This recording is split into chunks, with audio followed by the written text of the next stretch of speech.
Great. Right. Well, thank you all for joining. It's going to be really exciting. So just post any comments or questions you have in the chat, or afterwards just find me on Twitter and post any questions you might have. So what I would like here to discuss today is basically, first, I would like to hear your thoughts and feelings about what you think learning analytics is all about. And I'll ask you two questions. Then I will share with you what is learning analytics in general and how do we use it at the Open University. And I will specifically touch upon two aspects within learning analytics. There are many more, but given the 30 minutes, I will just focus on these two, which is one, what is the role of learning design and learning analytics? And then the last theme, which links well to this QA setting, what is the role of teachers in terms of learning analytics? So I see that Nicola has difficulties learning the sound, but I guess because everyone else can hear me, it might just be that you have to log in and out again, Nicola. Right, so the first question that I would like to ask you, and you can just post your comments in the chat, so I will ask a positive question and I will ask a negative question in a way. So starting with the positive question, what do you hope learning analytics will do for you? And in between brackets, for your organization. So just in the chat box, just post whatever you think or hope that learning analytics will do for you, so that I get a bit better understanding of what you're intending to do in terms of learning analytics.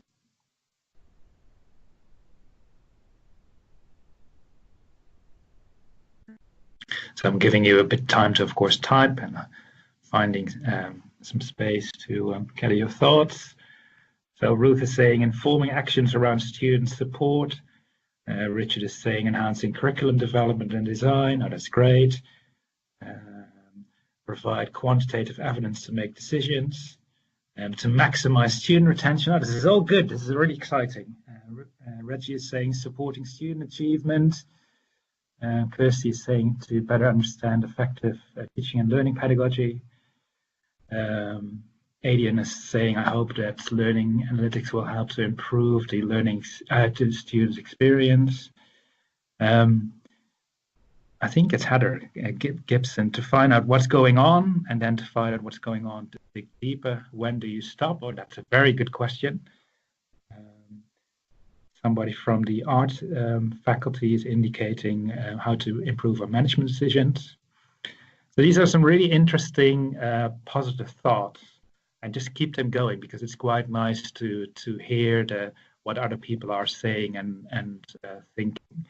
So these are all kind of positive elements that you hope that learning analytics will do for your organization. And the next question, of course, is so what are some of the potential concerns you might have if your organization, wherever you are on this globe, if your organization would implement this learning analytics, what could be your potential concerns?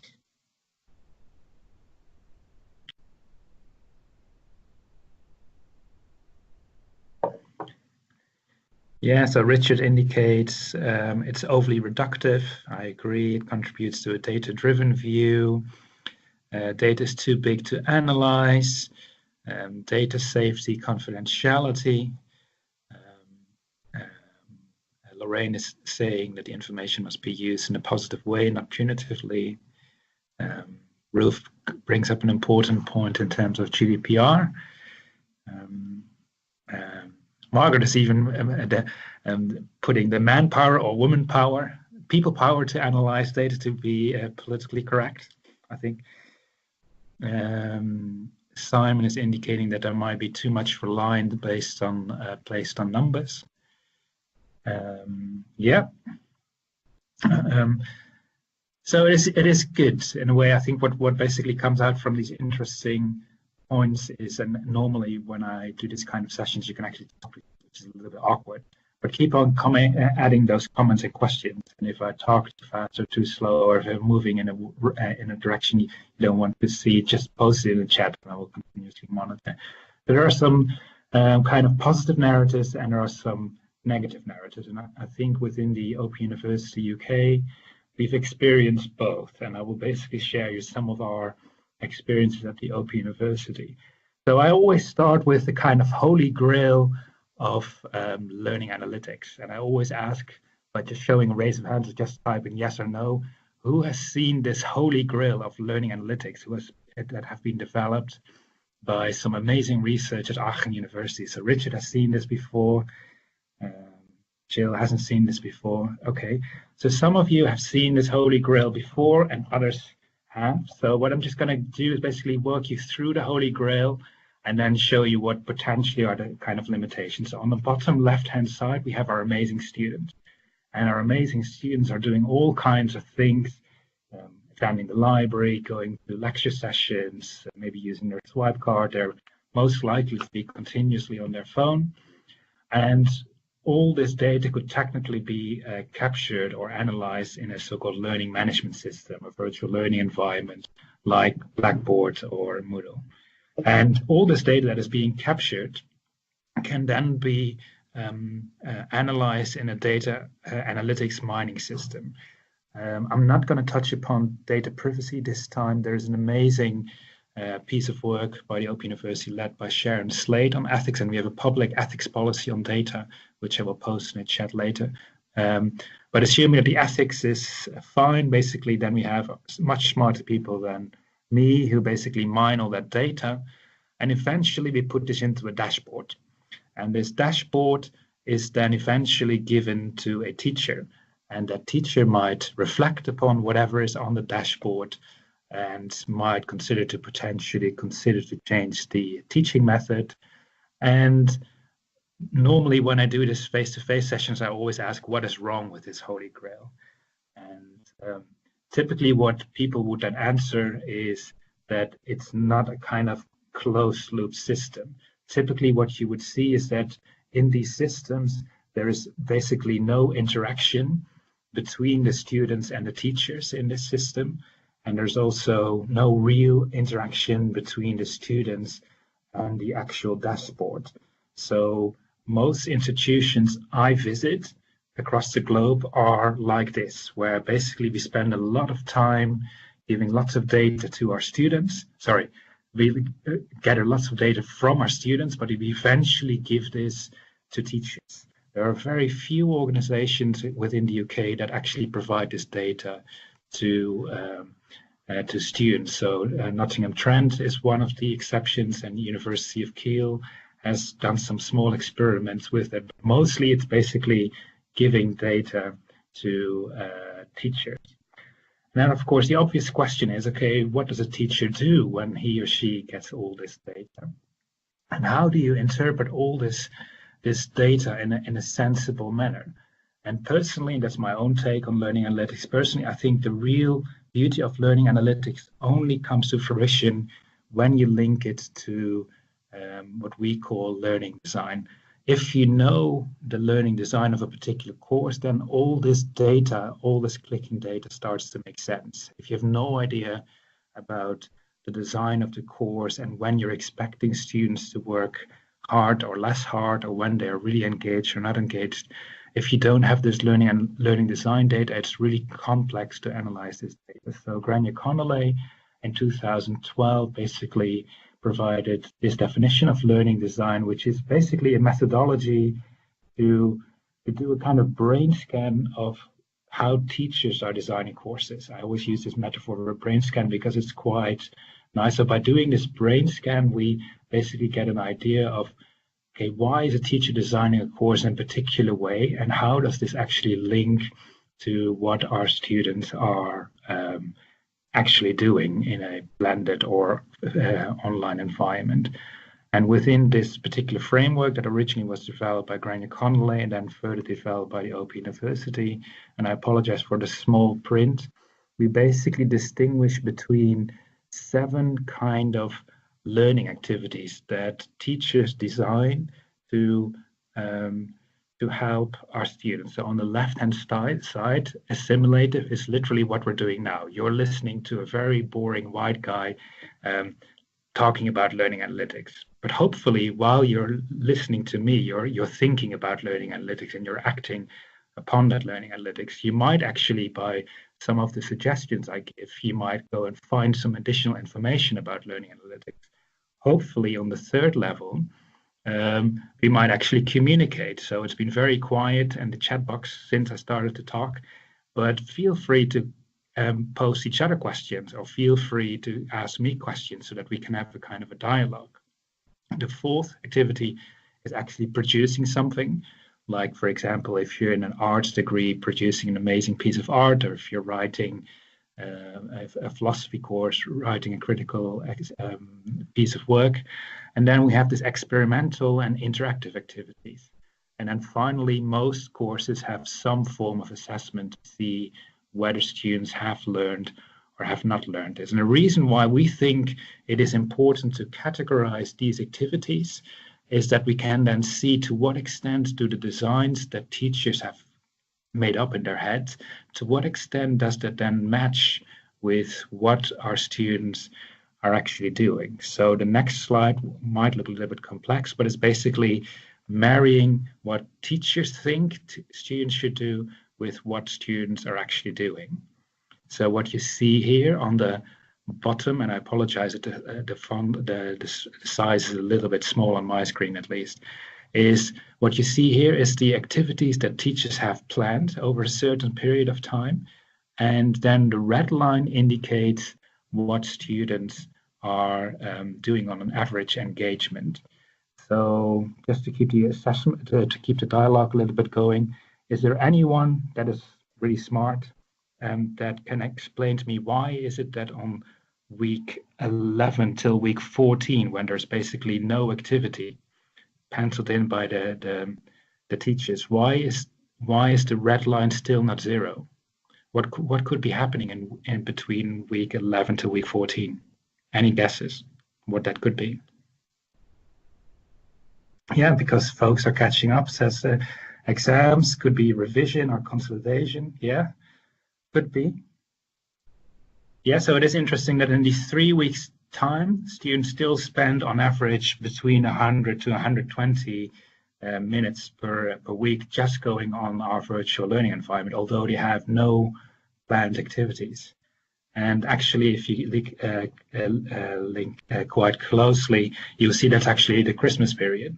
So even in the Christmas period when we don't have any formal activities penciled in, many of our students are indeed, as you say, catching up. And you similarly see in week 26 to week 28, that's the Easter break. But still, many of our students are actually engaging overall. And then similarly, if we look at a different course, you can see that the peaks and troughs in terms of when our students are being very active and when they're less active is primarily determined by the assessment points that teachers are designing, but also the kind of activities. And what one of my amazing PhD students, Quan Neugen, has found when he linked 70 modules on a week-by-week basis with 70,000 students in terms of their weekly engagement, we found a really shocking result. In a way, is that 69% of what students are doing in a week is determined by us. So I always pause at this moment because lots of us, including me as teachers, always say, well, it's a student that is not working hard enough. It's not our fault. It's basically the student who is not really understanding what we're doing. But what we have found across these 70 modules is the way how students engage over time is fundamentally influenced by how we design our courses. So the next obvious question would then be, okay, so what is the ultimate design for our students? How could we make sure that our students are successful? So in follow-up studies, what we did, we looked at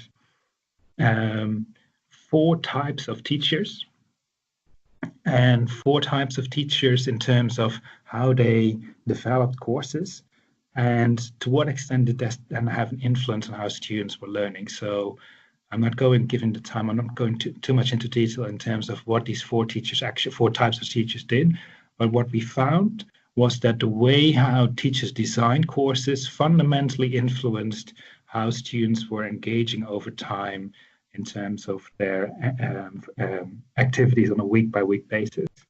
And quite surprisingly, we didn't find that being active in the learning environment had a positive influence on student satisfaction or on student retention. But what we did find, which was really puzzling in a way, and this was done across 111,000 students, we found that students really liked course designs that were so-called constructivist learning designs. So in plain English, this would be learning by yourself, receiving lots of materials, and basically working on your own. Those courses receive very high student satisfaction scores at the Open University. While at the same time, what we found was modules that received a lot of social constructivist designs, in particular when students had to communicate, were much less likely to lead to satisfied students. But at the same time, the number one predictor in terms of whether or not students at the Open University pass our courses or not was whether or not teachers designed these kind of communicative activities in their course design. So what we have found that a 1 hour webinar session like this could already increase retention by 0.5%. So it's really an interesting question in terms of, should we design for happy students, or should we perhaps design courses that make sure that students actually pass? So I think what I've tried to show you in the first part of this webinar is to show you how important teachers are in terms of designing courses and what the influence is on how students are actually behaving. And then the next part of the webinar, I basically would like to focus on, okay, what does this then mean in terms of how our teachers are using predictive learning analytics? And what I will do is I will just post this in the chat. You can basically get a free demo account. I'm not trying to sell you this. You can basically get a free demo account to see how this works in real time. I don't have time to demo it in full detail. Basically, you can, after this webinar, basically play with it. So what we use for our large modules within the Open University, we use a system called OU Analyze. And what you see here is an overview that a teacher sees when he logs in of how many students are still within the course, how many students are still active, and how many students are doing well. And I again apologize for the small numbers. So for example, this course has 418 students and 1 student dropped out, and we're currently predicting that 350 of those 418 will submit their next assignment. And what you can or can't see from this course is we're currently in a week just before the next assessment. So of course you would hope that many of our students would be willing to submit their assessment. So then as a teacher, you can dig deeper in terms of the predictive learning analytics. And what you can see here, and I've anonymized the students, what you can see here is the list of students in terms of who we think is doing well and which of the students potentially might need additional support. So what we could, for example, do, just taking the first student, this student has 2 green dots behind her name. And then the teacher could see, okay, what is that particular student actually doing? So what you, for example, see here, this is the particular student. And in this case, the orange line or the orange yellow line is her engagement in the respective weeks of the course. And you can see that she, in terms of her first assessment, that's the bar that you see on the first assessment, she did much better than the average. But at the same time, if you compare it with the blue line is the average engagement of the course. You can see that she is perhaps not as active as some of the other students, but she seems to be active in certain periods in time. And what the predictive analytics system then does, it not only gives you the kind of averages, but it gives you also our weekly predictions of how well she's doing, and it gives very fine-grained detail why we think that this particular student is doing well, because she has clicked on the, in between brackets, right types of activities. So this is a so-called good student, whatever good might mean. But at the same time, we could look at students, if we go back to the original screen that I showed you at the beginning, it could be, for example, interesting to look at the 5th student who originally was flagged as being orange, and now we're currently predicting that student to be red. So perhaps we might need an intervention here. So what we then can see is we can see in terms of her engagement relative to the blue line, she's always relatively lower engaged. And also on the first assessment, she didn't do very well in comparison to the rest of the group. And you can see that after the assessment relative to the other students in our cohort, she's also less engaged. But suddenly, and I can't really see it on this screen because my screen size is too small, but suddenly it seems that right before the assessment, the student is very active. So it could well be that the student is really suddenly engaging with the system. But we can then see in the types of activities that she actually has engaged with that these are perhaps not the most active or the most essential activities. So we're currently predicting that that student is not going to make it. And hopefully our tutor who sees this is then gonna, for example, call this particular student or have a chat to see, hey, are you all right? What can we do to help, etc., etc., etc. So I probably should explain this graph in more detail. What we have then done is to implement this, of course, on a very large scale. So currently we have over 1,000 teachers using these systems. And what you see here is when we adopted it for the first time on a large scale in 2015. And these are 10 modules. And what you see is a heat map of how actively these teachers have within their different modules used engagement. So for example, on the bottom of the screen, these are so-called technology modules, and you see a quite heavy use of learning analytics by these teachers, while there are certain other modules, for example, one of the social science modules, only 50% of the teachers in week 14 started to log onto the systems. But before that, no one logged into the system. So it's quite interesting to also see whether or not teachers are using this in a large scale. So currently, this is the kind of growth that we've seen in the last 4 or 5 years. So currently, we are, as I said, at 1,100 of our teachers that are using OU Analyze on a weekly basis. And what we have found in terms of our results is basically if teachers use OU Analyze actively, that means logging in at least once a week, they have a substantial positive effect in terms of retention. At the same time, what you can also see from this particular visualization is that still the vast majority of our teachers are not logging into OU Analyze on a weekly basis. And that is partly related to the contractual obligations because they don't have to go to the system. But of course, we strongly encourage them to do this. And we've seen that the influence of teachers is essential in terms of retention. So before I open up the floor for questions, I'm just doing another shameless plug for those who know we always, every year we predict the future, and most of the times we get it wrong, but sometimes we get it right. So our latest Innovative Pedagogy report has just been released as well. So if you just Google Innovative Pedagogy 2019, these are the 10 big things that we think are going to happen in the next 5 years. So I'm looking forward to your questions, and yeah, looking forward to hear what you think. So thank you very much for your attention.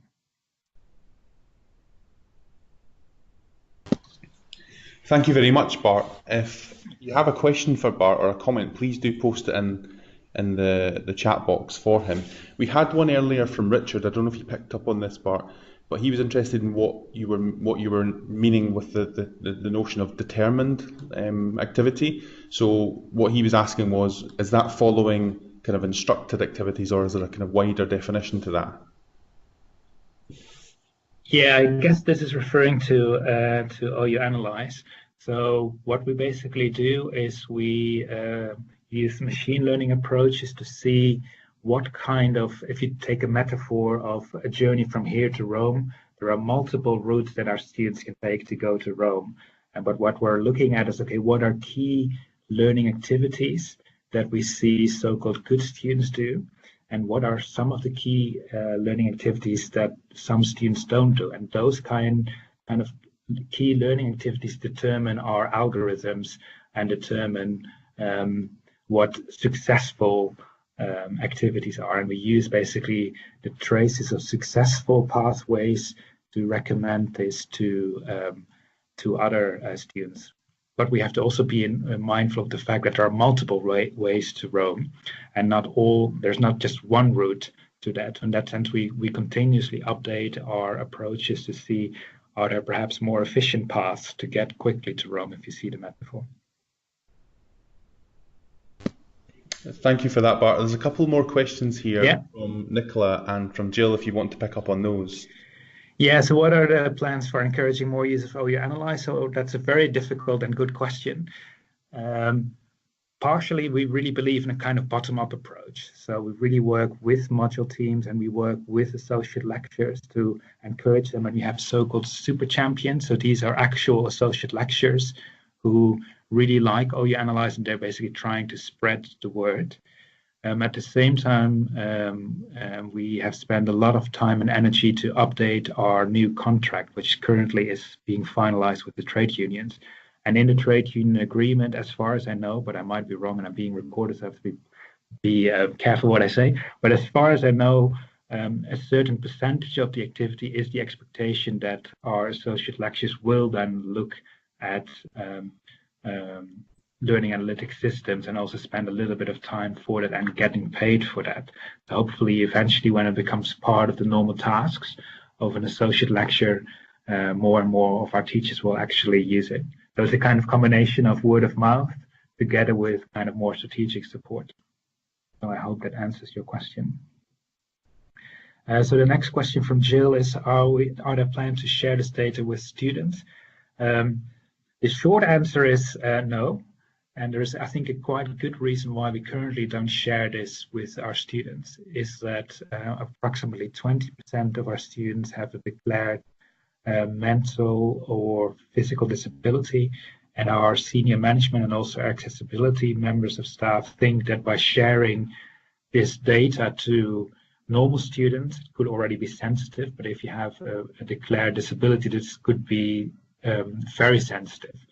At the same time, I'm very keen to push this forward.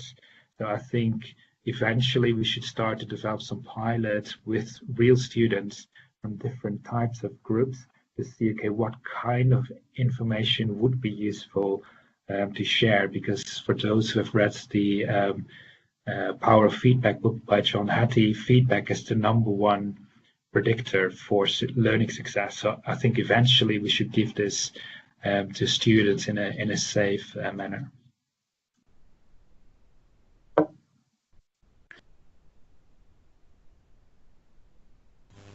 Thanks again, Bart. We've got a couple more questions that you might have a few minutes to answer here, if that's okay. There's one post from Leslie you'll see, and then we have a further question from Kate at the bottom of your box. Yeah, so Leslie, that's a very good point, because of course within the Open University context we have a lot of data, so of course it would be logical to collect this data.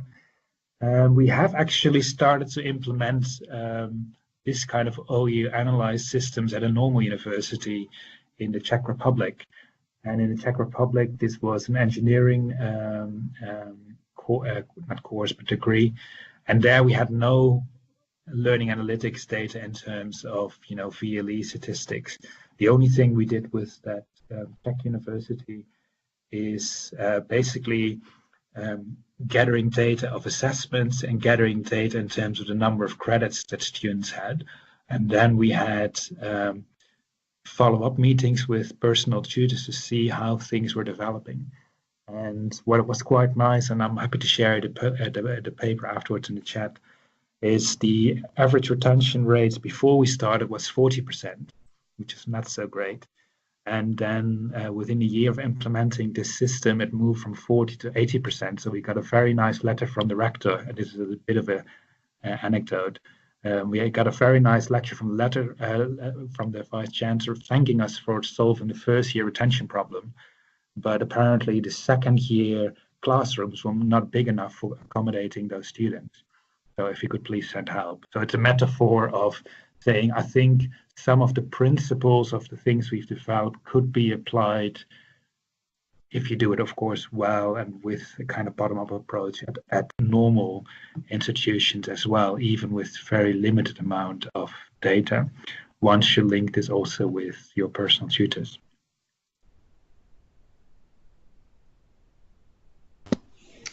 Thank you, Bart. If there are no further questions for Bart, I'd like to make a couple of points before we finally close the session today. So the first thing I wanted to do was to re-engage you with the poll that we posed earlier in the session when we began. If you could please, again, choose one of the options in front of you now. This gives us a good sense of the journey you've been on through the webinar.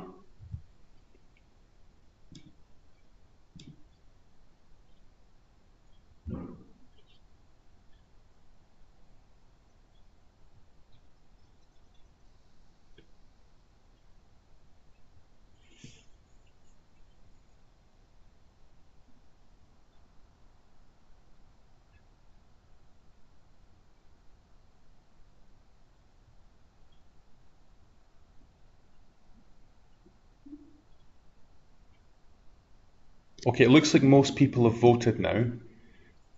Thank you for that. So we'd like firstly to take the opportunity to thank you for participating, and there was a really lively chat going on in the side alongside Bart's presentation, but mostly to thank our facilitator, Professor Bart Rienties, for sharing his wisdom and experience on learning analytics today. That was really useful and enlightening.